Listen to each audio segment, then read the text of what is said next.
सभी स्टूडेंट्स को नमस्कार। क्लास 11 राजनीति विज्ञान में पढ़ रहे थे। क्लास 11 में हमारा पहला चैप्टर चल रहा था संविधान कब और कैसे। तो संविधान निर्माण से संबंधित बात हो गई थी, संविधान सभा से संबंधित बात हो गई थी और हम पढ़ रहे थे संविधान की विशेषताएं। क्या पढ़ रहे थे? संविधान की विशेषताएं। वीडियो नंबर 4 जारी हो रहा है। क्लास 11 संविधान की विशेषता पढ़ रहे थे। हमने संविधान की विशेषताओं में 3 विशेषताओं का अध्ययन कर लिया था। 2 विशेषताओं, पहले विशेषता हमने अध्ययन कर लिया था कि भारत का संविधान सबसे बड़ा और लिखित संविधान है। भारत का संविधान सबसे बड़ा है और लिखित संविधान है, जिसमें 22 भाग हैं, 395 अनुच्छेद हैं और वर्तमान में 12 अनुसूचियां लिखित हैं। वहीं सबसे छोटा संविधान की बात करें तो संयुक्त राज्य अमेरिका का है। इसके बाद दूसरी विशेषता हमने पढ़ी थी मूल अधिकार। क्या पढ़ी थी दूसरी विशेषता? मूल अधिकार। संविधान की विशेषताओं की बात कर रहे हैं, जो संविधान की विशेषता होंगी तो संविधान की दूसरी विशेषता मूल अधिकार। मूल अधिकार में बात कर रहे थे कि मूल अधिकार वर्तमान में कितने हैं? 6 मूल अधिकार। हमारे मूल संविधान में हमको 7 मूल अधिकार दिए थे, पर हमने एक अधिकार 44वां संविधान संशोधन 1978 में संपत्ति का मूल अधिकार हटा दिया संविधान में से और वर्तमान में कितने हैं? 6। समानता का अधिकार, स्वतंत्रता का अधिकार, शोषण के विरुद्ध अधिकार, धार्मिक स्वतंत्रता का अधिकार, संस्कृति और शिक्षा का अधिकार और संवैधानिक उपचारों का अधिकार। ये 6 अधिकार वर्तमान में हैं। तो हमने मूल अधिकारों की चर्चा कर ली थी, जो संविधान की एक विशेषता थी, महत्वपूर्ण थी। अनुच्छेदों पर भी बात की हमने कि मूल अधिकार, समानता का जो अधिकार है, वैसे मूल अधिकार है जो टोटल 23 अनुच्छेदों में, कितने अनुच्छेद हैं संख्या के हिसाब में? 23। अगर बात करें अनुच्छेद 12 से लेकर अनुच्छेद 35 तक दी गई थी, उसके बारे में मैंने बता दिया। अब समता का अधिकार, समानता का अधिकार अनुच्छेद 14 से 18 था। स्वतंत्रता का अधिकार 19 से 22 था। शोषण के विरुद्ध अधिकार 23-24 में दे रखा था। धार्मिक स्वतंत्रता का अनुच्छेद 25, 26 और 27, 28 में दे रखा था। वहीं संसदीय शिक्षा अनुच्छेद 29 और 30 में थी और 31 में हमारा संपत्ति का अधिकार था, जो हटा के हमने कानूनी अधिकार बना दिया उसको, जो अनुच्छेद 300 में। संविधान को उपचार का अधिकार अनुच्छेद 32 में दे रखा था। ये तो मैंने अनुच्छेद से संबंधित बात की। मैंने एक बात और बताई, पिछले वीडियो में कहा था ऐसी संख्या माध्यमिक शिक्षा बोर्ड ट्यूशन कर चुकी है पहले कि मूल अधिकारों को कितने अनुच्छेदों में समेटा गया है, तो उत्तर आएगा 23। क्वेश्चन ऐसा भी आ चुका माध्यमिक शिक्षा बोर्ड में कि मूल अधिकारों में कहां से कहां तक अनुच्छेद काम में लिए गए, तो अनुच्छेद 12 से लेकर अनुच्छेद 35 तक काम में लिए गए, ये उत्तर लिखना है। और अगर सीधा ही क्वेश्चन करें कि समानता का अधिकार में कहां से कहां तक लिए गए हैं, तो फिर 14 से 18 को क्वेश्चन कर ले। संविधान को उपचारों का अधिकार किस अनुच्छेद में दिया गया है? तो अनुच्छेद 32। ठीक है, इस चीज पर अपनी बात हो गई। तो कुल मिलाकर मैंने 2 विशेषताएं आपको बताई थी, पहले लिखित और सबसे बड़ा संविधान। दूसरी विशेषता मैंने बताई थी मूल अधिकार। क्या बताई थी? मूल अधिकार। और अब मैं तीसरी विशेषता आपको बताने जा रहा हूं, संघात्मक शासन और एकात्मक शासन के लक्षणों से युक्त है। हमारा संविधान कैसा है? संघात्मक शासन और एकात्मक शासन के लक्षणों से युक्त है। यानी हमारा संघात्मक शासन है, सर्वोच्चता है। कारण है कि हमने हमारे संविधान में सत्ता का विकेंद्रीकरण कर रखा है। संघ सूची, राज्य सूची, समवर्ती सूची में हमने विभाजित किया गया है। संघ सूची जिसमें भारत सरकार कानून बना सकती है, जैसे रेलवे है, संघ सूची का विषय, रक्षा है, संघ सूची का विषय, विदेशी मामले हैं, संघ सूची का विषय, संचार संघ सूची का विषय, बैंकिंग संघ सूची का विषय। ये ऐसे सब्जेक्ट हैं, ऐसे विषय हैं, इन पे केवल और केवल भारत सरकार ही कानून बना सकती है, यानी इनको हटा सकती है और इनमें कुछ भी चीज लागू कर सकती है। ये किसके अधीन आएंगे? केंद्र सरकार के अधीन आएंगे। तो ये तो हो गई संघ सूची। राज्य सूची, राज्य सूची वो होती हैं जिनमें राज्य सरकार को अधिकार, किसको है? राज्य सरकार को ही अधिकार है, और जो राज्य सूची है उस पर केवल राज्य सरकार ही कानून बना सकती है। जैसे स्वास्थ्य है, पुलिस है, परिवहन है, ये ऐसे विषय हैं जिन पे केवल राज्य सरकार कानून बना सकती है। वहीं तीसरी सूची संवर्ती सूची। कौन सी सूची? संवर्ती सूची। और संवर्ती सूची ऐसी है, इसमें भारत सरकार और राज्य सरकार दोनों को बराबर शक्तियां दी गई। जितनी भारत सरकार को शक्ति है उतनी राज्य सरकार को भी शक्ति है। दोनों सरकारें इसमें संशोधन कर सकती हैं, कोई नई चीज लागू कर सकती हैं। बात करें जैसे विवाह, ऐसा है सब्जेक्ट है जिसमें दोनों सरकारों को बराबर पावर है। गोद लेना दोनों सरकारों को बराबर है। तलाक दोनों सरकारों को बराबर है। सबसे महत्वपूर्ण विषय की बात कर रहा हूं, शिक्षा। शिक्षा एक ऐसा विषय है, शिक्षा, जो राज्य सरकार और भारत सरकार दोनों को बराबर अधिकार है। दोनों ही सरकारें इसमें कानून बना सकती हैं और हटा सकती हैं। तो ये थी संवर्ती सूची। अब कुछ एक सूची और होती है कि विशिष्ट क्षेत्र और होते हैं, अवशिष्ट सूची जिसको बोलते हैं। क्या बोलते हैं? अवशिष्ट सूची। अवशिष्ट सूची होती है जिसपे भारत सरकार को कानून बनाने का अधिकार है। जैसे साइबर कैफे है, इंटरनेट है, ये अवशिष्ट सूची में आते हैं। तो कुल मिलाकर हमने शक्तियों का क्या कर रखा है? विभाजन कर रहा है। सर्वोच्च न्यायालय की हमने व्यवस्था की गई है। कार्यपालिका, न्यायपालिका, कार्यपालिका और व्यवस्था विकास से पृथक रखा गया है न्यायपालिका को। इसलिए हमारी व्यवस्था कैसी है? संघात्मक है। संघ, केंद्र और राज्य, संघ, केंद्र और राज्यों को अलग अलग हमने शक्तियां विभाजित कर रखी है। और सामूहिक शक्ति भी हमारे पास है केंद्र शासित प्रदेशों। तो हमारा संघात्मक शासन है, एकात्मक शासन के लक्षणों से युक्त है। एकात्मक जैसे एकल नागरिक, भारत में केवल एकल नागरिकता है। मैं भारत का नागरिक हूं, हम भारत के नागरिक हैं। भारत का नागरिक होना चाहिए। कोई व्यक्ति ऐसे थोड़ी कहता है राजस्थान का नागरिक, क्योंकि जैसे राष्ट्रपति की योग्यताएं की बात करें तो वह भारत का नागरिक हो, उसकी उम्र 35 वर्ष से अधिक हो, वो दिवालिया या पागल नहीं हो, वो लाभ के पद पर नहीं हो, ये तो पढ़ेंगे। राज्यपाल की योग्यता की बात करें वो भारत का नागरिक हो। विधानसभा के या लोकसभा के किसी सदस्य की बात करें तो वो भारत का नागरिक हो। तो कुल मिलाकर एकल नागरिकता हमारे भारत में है। ठीक है ना? एकात्मक शासन का मिश्रण है। तो पहले तीसरी बात आएगी, तीसरी विशेषता दो के बाद कि संघात्मक शासन और एकात्मक शासन के लक्षणों से युक्त हमारा संविधान बना है। ठीक है?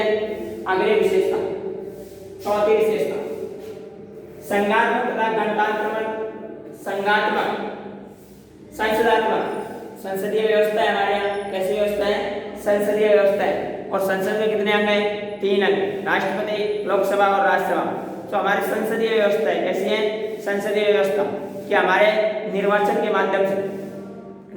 माध्यम से क्या होता है? चुनाव होता है, और जो भी सदस्य निर्वाचन के माध्यम से चुन के जाता है वो संसद का अंग बनता है। ठीक है ना? तो संसदात्मक व्यवस्था है, गणतंत्रात्मक शासन व्यवस्था है। गणतंत्रात्मक, गणराज्य, गण यानी जनता, जनता का राज्य। अब गणतंत्रात्मक यानी जहां राष्ट्रपति का चुनाव निर्वाचित होता हो, ना कि वंशानुगत। जहां राष्ट्रपति का निर्वाचन हो, वो राष्ट्रपति का चुनाव निर्वाचित होता हो या निर्वाचन के माध्यम से होता हो, ना कि वंशानुगत। जैसे ब्रिटेन में वंशानुगत होता है, राष्ट्रपति के बाद दूसरा राष्ट्रपति उसका दत्तक पुत्र होगा, उसका पुत्र होगा, उसके परिवार का दूसरा सदस्य होगा या उसका कोई वंशज होगा।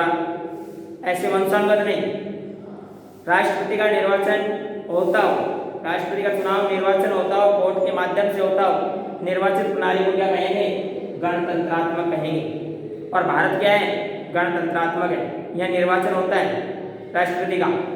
तो संसदात्मक तथा गणतंत्रात्मक शासन व्यवस्था है हमारे भारत में। कैसी है विशेषता? संसदात्मक तथा गणतंत्रात्मक शासन व्यवस्था भारत के संविधान में विद्यमान है। यहाँ लोकसभा, राज्यसभा, विधानसभा, विधान परिषद, पंचायत राज, नगर निकाय, सरपंच, प्रधान, साहिबान, नगर पालिका, मेयर, चेयरमैन, सभी चुनाव कैसे होते हैं? निर्वाचित होते हैं, वोट के माध्यम से होते हैं। संसदात्मक शासन प्रणाली हमारे संविधान में दी गई। गणतंत्रात्मक यानी यह राष्ट्रपति का चुनाव भी निर्वाचित होता है, प्रत्यक्ष या अप्रत्यक्ष रूप से कैसे भी हो निर्वाचित होता है राष्ट्रपति, इसलिए गणतंत्रात्मक शासन व्यवस्था भारत में है। तो चौथी विशेषता कौन सी हो गई? संसदात्मक तथा गणतंत्रात्मक शासन व्यवस्था हमारे संविधान में की विशेषता है। इसके बाद नेक्स्ट नीति निर्देशक तत्व। अगली विशेषता है नीति निर्देशक तत्व। हमारे संविधान में अनुच्छेद 36 से 51 तक अनुच्छेद दिए गए। क्या दिए गए? अनुच्छेद 36 से लेकर अनुच्छेद 51 तक नीति निर्देशक तत्व दिए गए। नीति निर्देशक तत्व हमारे संविधान की विशेषताएं। न्यायालय में वाद विवाद तो नहीं है, पर हमको नीति निर्देशक तत्व दे रखे हैं। इनसे आपको नीति यानी जन कल्याणकारी, गरीबी, भुखमरी, बेरोजगारी से कैसे छुटकारा मिले, हर व्यक्ति को न्याय कैसे मिले, ये तमाम चीजें नीति निर्देशक तत्व में दी गई हैं। यानी जन कल्याणकारी कार्य किए जाएं, इस प्रकृति को बचाया जाए, लोगों को गरीबी से बाहर निकालने के लिए क्या प्रयत्न किए, उन तमाम प्रयत्नों को अनुच्छेद 36 से 51 तक समाहित किया गया है नीति निर्देशकों में। और नीति निर्देशक क्या है? हमारे संविधान की विशेषता है। जो अनुच्छेद 36 से 51 क्वेश्चन कई बार पुटअप हो जाता है। नीति निर्देशक तत्व कौन से अनुच्छेद में दिए गए? अनुच्छेद 36 से लेकर 51 तक दिए गए। ये नीति निर्देशक तत्व में इन अनुच्छेदों में शामिल किए गए। अनुच्छेद 36, अनुच्छेद 37, 38, 39, 40। जैसे 40 में पंचायत राज का जिक्र किया है महात्मा गांधी ने, 45 में जिक्र किया गया है निःशुल्क और अनिवार्य शिक्षा का प्रावधान, निःशुल्क और अनिवार्य शिक्षा का प्रावधान का जिक्र किया गया है 45 में। तो कुल मिला के जन कल्याणकारी योजनाएं, गरीबी, लोगों के लिए क्या व्यवस्थाएं हैं, वो सारी नीति निर्देशक तत्वों में हमारी नीतियां क्या हैं, वो नीति निर्देशक तत्वों में शामिल किए गए। तो संविधान की विशेषता। इसके बाद अगली विशेषता है संविधान की प्रस्तावना। हमारे संविधान में प्रस्तावना की उद्देशिका, जिसको हम बोलते हैं कि हम भारत के नागरिक, हमें भारत के नागरिक, भारत की संपूर्ण प्रभुत्ता संपन्न समाजवादी गणतंत्र राज्य, जो किताब में दे रखी है हमारी प्रस्तावना। क्या दे रखी है? प्रस्तावना। हमेशा की प्रस्तावना बॉलीवुड बोर्ड पे वो प्रस्तावना ही आएगी, इसलिए संविधान की प्रस्तावना भी क्या है? हमारी विशेषता है। और संविधान की प्रस्तावना जो आप किताब से अध्ययन कर लें, ठीक है ना। हम भारत के नागरिक, हम भारत के लोग, प्रभुत्व संपन्न समाजवादी पंथ निरपेक्ष लोकतांत्रिक गणराज्य की स्थापना, जो संविधान की प्रथम लाइन मैंने बोली। तो संविधान की प्रस्तावना ये क्या है? इसमें कुछ शब्द थे, पंथ निरपेक्ष अखंडता, समाजवादी पंथ निरपेक्ष अखंडता, इन शब्दों को हमने बाद में शामिल किया था प्रस्तावना में। कौन से शब्द? पंथ निरपेक्ष, मैं यह लिख रहा हूं, पंथ निरपेक्ष, यानी हमारा देश कैसा है? पंथ निरपेक्ष है, किसी भी धर्म को नहीं मानता, सभी धर्मों को समानता का अधिकार देता है। पंथ निरपेक्ष, अखंडता, अखंडता, समाजवादी, समाजवादी पंथ निरपेक्ष और अखंडता। पहले आएगा समाजवादी, पंथ निरपेक्ष, अखंडता। इन शब्दों को हमने बाद में संविधान में शामिल किया गया था। लघु संविधान जब बनाया गया था 42वां संविधान संशोधन 1976 में श्रीमती इंदिरा गांधी के द्वारा, ठीक है ना। तो संविधान की प्रस्तावना ये भी हमारा क्या है? एक विशेषता है। इसके बाद संविधान संशोधन की विशिष्ट प्रणाली अनुच्छेद 368, अनुच्छेद 368 में संविधान संशोधन की विशिष्ट प्रणाली समाहित है। संविधान में संशोधन 3 प्रकार से होता है।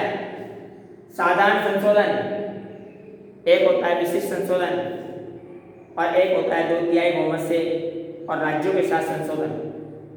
यानी साधारण संशोधन जो लोकसभा अपने साधारण बहुमत से उपस्थित सदस्यों से वोट करवा के किसी बिल को पास कर दे। विशिष्ट या 2/3 सदस्य उस बिल के समर्थन में हो। और कुछ बिल ऐसे होते हैं जिनमें लोकसभा और राज्यसभा पास करने के बाद राज्यों की विधानसभा भी उसको पास करती हैं, जैसे जीएसटी। 3 प्रकार के संशोधन होते हैं। संविधान संशोधन की विशिष्ट प्रणाली अनुच्छेद 338 में हमारे दी गई है। ये भी संविधान की क्या है, विशेषता है। इसके बाद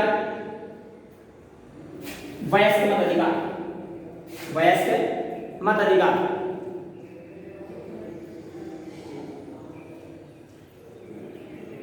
वयस्क मत अधिकार, वयस्क मत अधिकार किसे कहते हैं?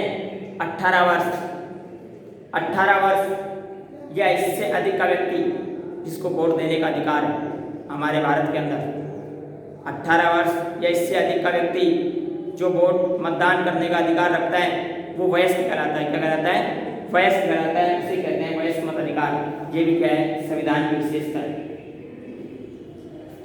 कोई भी नागरिक हो भारत का जिसकी उम्र 18 वर्ष से अधिक हो वो मतदान देने का अधिकार रखता है, वयस्क मत अधिकार कहलाता है। संविधान की विशेषता है। इस बार पंचायत राज व्यवस्था, हमारे संविधान में पंचायत राज व्यवस्था के लिए बात की गई है, जिसको स्थानीय शासन बोलते हैं। क्या बोलते हैं? स्थानीय शासन। 73वां संविधान संशोधन हुआ था। 73वां संविधान संशोधन कब हुआ था? 1992 में। 73वां और 74वां संविधान संशोधन 1992 में हुए थे। 73वें संविधान संशोधन में पंचायत राज व्यवस्था लागू की गई थी। 29 विषय बनाए गए थे पंचायत राज व्यवस्था के। त्रिस्तरीय व्यवस्था पंचायत राज में दी गई थी कि एक जिला परिषद होगी, ब्लॉक स्तर पर एक पंचायत समिति होगी और एक ग्राम पंचायत होगी। ये व्यवस्था पंचायत राज की दी गई। 73वां संविधान संशोधन 1992 में। ये भी हमारे संविधान की क्या है? विशेषता। बात करें तो ये 11वीं अनुसूची में जोड़ी गई बाद में 1992 में। भाग 9 जोड़ा गया 1992 में। 29 विषय इसमें समाहित किए गए। किन किन कार्य, किन किन विषयों पर पंचायत काम करेंगे। तो ये भी संविधान की क्या है? विशेषता है। इसके बाद आपातकालीन उपबल। आपातकालीन उपबल जो आपातकालीन शक्तियां होती हैं राष्ट्रपति के अधिकार में होती है। इसके होती है राष्ट्रपति के अधिकार क्षेत्र में होती है। आपातकालीन उपबल में बात करें तो अनुच्छेद 352, 356 और 360 3 प्रकार की आपातकालीन शक्तियां दी गई है संविधान में। 352 भारत सरकार को शक्ति प्राप्त है, राष्ट्रीय आपात की घोषणा कर सकती है। कौन सा? राष्ट्रीय आपात। 356 राज्यों में राष्ट्रीय आपात लगाया जा सकता है, राष्ट्रपति शासन लगाया जा सकता है। 352 में राष्ट्रपति आपात देश के या देश के किसी भाग में लगाया जा सकता है। 356 में राष्ट्रपति शासन किसी भी राज्य में लगाया जा सकता है। 360 वित्तीय आपात लगाया जा सकता है देश के अंदर। ठीक है ना? ये आपातकालीन शक्ति किसकी होती है? राष्ट्रपति के अधिकार क्षेत्र में होती है। राष्ट्रपति का शासन होता है जिसको आपातकालीन उपबल कहते हैं। 352 में भारत या भारत के किसी हिस्से में बाह्य आक्रमण, सशस्त्र विद्रोह हो जाए उस कंडीशन में 352 लगाया जाता है कि भारत के अंदर जो भी वर्तमान सरकार है उसको हटाकर राष्ट्रपति का शासन लगा दिया जाएगा। थल सेना, जल सेना, वायु सेना उसके अधिकार में देश आ जाएगा, वो शासन करेगी।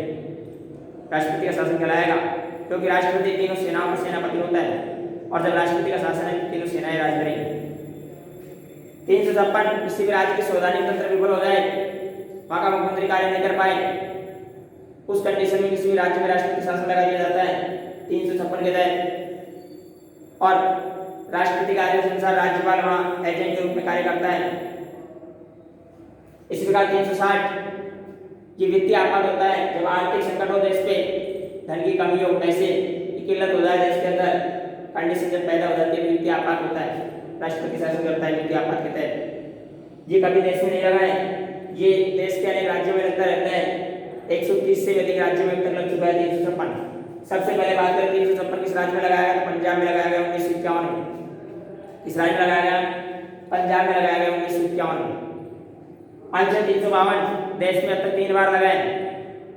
1962 में भारत चीन के युद्ध के समय लगा, 1971 में लगा, भारत पाकिस्तान का युद्ध हुआ, और 1975 में आंतरिक कलह के कारण लगा था। जब इंदिरा गांधी के चुनाव को अवैध करार दे दिया गया था, इंदिरा गांधी जी ने इस्तीफा दे दिया था प्रधानमंत्री की कुर्सी से, उस समय आंतरिक कलह के कारण लगा था, 3 बार लगा। वो आंतरिक कलह शब्द को हटा दिया गया संविधान में से। अब 44वें संविधान संशोधन 1978 में उसकी जगह सशस्त्र शब्द जोड़ दिया गया, सशस्त्र विद्रोह शब्द जोड़ दिया गया। तो इस प्रकार आपातकालीन उपबंध में हमारे संविधान की है विशेषताएं। अगली विशेषताएं न्यायिक पुनर्विलोकन। न्यायिक पुनर्विलोकन है हमारे यहाँ न्याय व्यवस्था है त्रिस्तरीय। एक सर्वोच्च न्यायालय होता है, उच्च न्यायालय होता है, और उसके बाद जिला सेशन न्यायालय, अधीनस्थ न्यायालय होते हैं। तो उच्च न्यायालय किसी फैसले में या सर्वोच्च न्यायालय उच्च न्यायालय के फैसले को बदल सकता है। न्यायिक पुनर्विलोकन, कोई भी गलती हो उसको पुनर्वी दोबारा सुनवाई हो सकती है, उस पर दोबारा उस न्याय पर चर्चा हो सकती है। न्यायिक पुनर्विलोकन की शक्ति हमारे संविधान में दी गई। अपने फैसले को दोबारा बदलना न्यायिक पुनर्विलोकन होता है, ये संविधान की विशेषता है। इस बार आरक्षण की व्यवस्था, आरक्षण की व्यवस्था ये हमारे संविधान में दी गई। आरक्षण की व्यवस्था हमारे संविधान में दी गई है। ST SC OBC, ST scheduled tribe अनुसूचित जनजाति, SC शेड्यूल्ड कास्ट अनुसूचित जातियां, OBC अन्य बैकवर्ड क्लासें, अन्य पिछड़ा वर्ग। इस प्रकार आरक्षण की व्यवस्था की गई है। परसेंटों में बांटा गया है उसको कि ST 12% आरक्षण होगा, SC 16% आरक्षण होगा, OBC 27% आरक्षण होगा, बाकी बचेगा जनरल कोटा होगा। आरक्षण की व्यवस्था यहाँ तक। इसके बाद अभी महिलाओं के आरक्षण की व्यवस्था भी की गई है। नौकरियों में 33% आरक्षण महिलाओं को दिया गया है सरकारी नौकरियों में। 100 पद होंगे तो 33 किसकी होंगी, महिलाओं की होंगी। तो ये आरक्षण की व्यवस्था हमने हमारे सरकारों में भी की गई है। लोकसभा के अंदर और विधानसभा के अंदर भी आरक्षण की व्यवस्था की गई। ST और SC को शेड्यूल ट्राइब और शेड्यूल कास्ट को आरक्षण दिया गया है, जो हमारे संसद में भी दिया गया है। इसके बाद महिलाएं भी आरक्षण मांग रही है संसद के अंदर, वो बिल पेंडिंग है। तो ये आरक्षण की जो व्यवस्था है ये भी हमने केस में दी है, संविधान की विशेषताओं में शामिल है आरक्षण की व्यवस्था। इसके बाद नेक्स्ट है केंद्र राज्य संबंध। केंद्र राज्य संबंध ये भी हमारे संविधान की विशेषता है। संघ और केंद्र शासित प्रदेशों का विवरण हमारे संविधान के अंदर दिया गया है। वर्तमान की बात करें तो 28 राज्य हैं, 8 केंद्र शासित प्रदेश हैं। कितने हैं? 8 केंद्र शासित प्रदेश हैं। 28 राज्य, 8 केंद्र शासित प्रदेश। वर्तमान में 29 राज्य था, पर जम्मू कश्मीर को राज्य समाप्त कर दिया 5 अगस्त 2019। जब जम्मू कश्मीर को राज्य समाप्त कर दिया तो 28 राज्य रह गए, और इनमें सबसे नया राज्य वो तेलंगाना है। 2 जून 2014 को बना था तेलंगाना, आंध्र प्रदेश से अलग करके बनाया गया। 29 राज्य थे तेलंगाना सहित, पर 5 अगस्त 2019 को जम्मू कश्मीर को राज्य का दर्जा समाप्त करके और केंद्र शासित प्रदेश बना दिया। उसके बाद राज्यों की संख्या रह गई 28। जम्मू कश्मीर को 2 भागों में बांट दिया, एक जम्मू कश्मीर दूसरा लद्दाख, 2 केंद्र शासित प्रदेश बना दिए। जम्मू कश्मीर की राजधानी श्रीनगर को बना दिया और लद्दाख की राजधानी लेह को बना दिया। जब 2 केंद्र शासित प्रदेश बन गए तो पहले केंद्र शासित प्रदेशों की संख्या थी 7, 2 बनने के बाद कितने हो गए? 9 हो गए। 9 केंद्र शासित प्रदेश हो गए। पर 26 जनवरी 2020 को हमने दादर नगर हवेली और दमन दीव को विलय कर दिया। जो केंद्र शासित प्रदेश थे, दादर नगर हवेली भी था और दमन दीव था, दोनों का विलय कर दिया। तो संख्या 1 कट गई और कितने रह गए? 8। तो वर्तमान में राज्य कितने हो गए? 28 और केंद्र शासित प्रदेश कितने हैं? 8। तो केंद्र और राज्यों का संबंध कि केंद्र की सरकार और राज्यों में राज्यों की सरकार, राज्यों को स्पेशल हमने शक्तियां भी दे रखी, दोनों का संबंध भी होता है, केंद्र राज्यों का संबंध।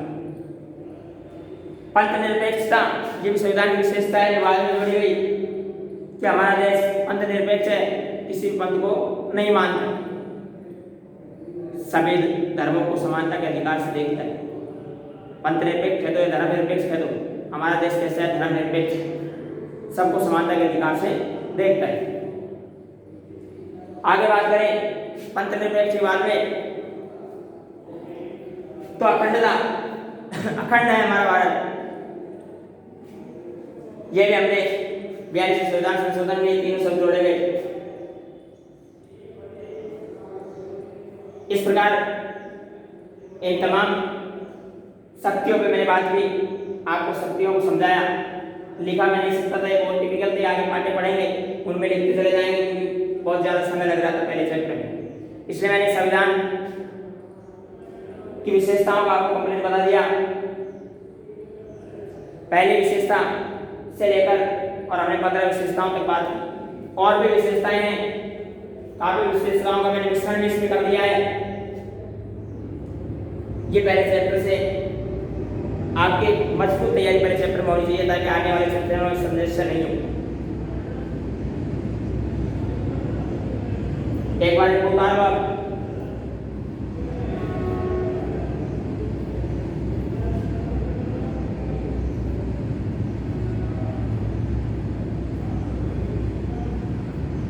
एक बार पुनः रिपीट कर रहा हूँ संविधान के बारे में। हमने जो हमारा संविधान वाला पार्ट था, संविधान कब और कैसे, इस चैप्टर को डिटेल से पढ़ा है। जितना चैप्टर में दे रखा है उससे कहीं आगे हमने जाके पढ़ा है ताकि हमारी सीनियर भी कवर हो। जो क्लास 11 में था उससे भी अतिरिक्त मैंने पढ़ा है। आप किताब पे ध्यान नहीं दें, किताब का जो पहला पार्ट था उससे अतिरिक्त इसके अंदर मैंने रखा है। मैंने संविधान कब बना, कैसे बना, संविधान के निर्माण, संविधान सभा के बारे में बात की, संविधान की तमाम समितियों के बारे में बात की, समितियों के बारे में मैंने बताया, संविधान निर्माण के बारे में बताया, संविधान सभा के बारे में बताया और प्रमुख समितियों के अध्यक्षों के बारे में बताया। इसके बाद मैंने संविधान की विशेषताओं में मैंने कहा, पहली विशेषता कि संविधान सबसे बड़ा और लिखित संविधान भारत का है। दूसरी विशेषता मूल अधिकार के रूप में मैंने पढ़ाई। तीसरी विशेषता संघात्मक शासन और एकात्मक शासन के लक्षणों से युक्त। चौथी विशेषता संघात्मक, संसदात्मक या गणतंत्रात्मक शासन व्यवस्था। पांचवी विशेषता नीति निर्देशक तत्वों के बारे में समझाया।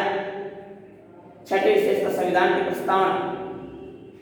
सातवीं विशेषता संविधान संशोधन की विशिष्ट प्रणाली।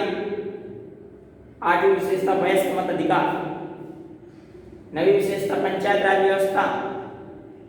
10वीं आपातकालीन उपबंध, न्यायिक पुनर्विलोकन, आरक्षण की व्यवस्था, केंद्र राज्य संबंध, पंथ निरपेक्षता।